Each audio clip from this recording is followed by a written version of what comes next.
this just so everyone can hear better. This is, of course, JSX-2T, the two-place Subsonex. And we were here, thank you.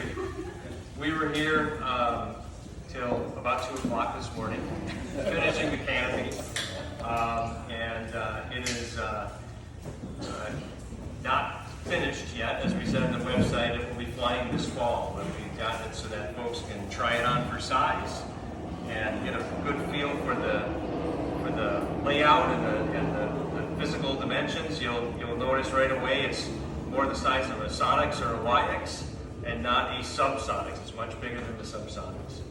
And so a lot of information online about it, and now you can finally see it.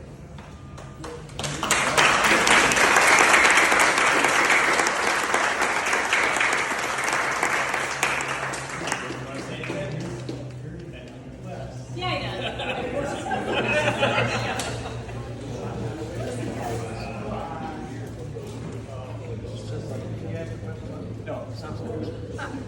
Well, Mark, these guys have been busting their asses for a long time just to get the airplane to this point, along with Chris's airplane, getting ready for the one-week wonder.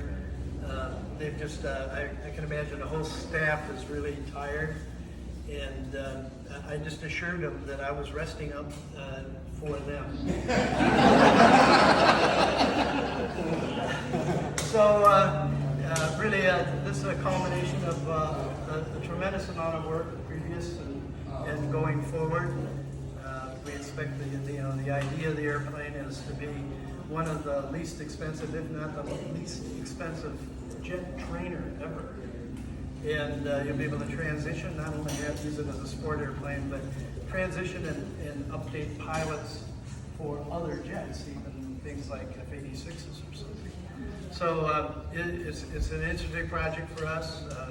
It won't be as fast as the little single place, but it can still terrorize the neighborhood, I'm sure. If you want to. So again, congratulations, Mark and the staff here at Sonex.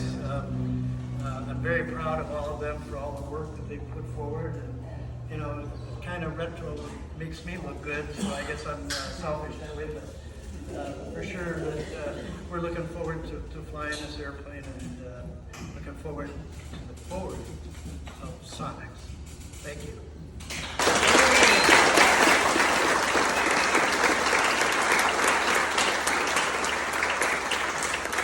All right, that's it. Don't forget to buy a hot dog. Look around, buy a hot dog. We're here for questions. Thank you all for coming.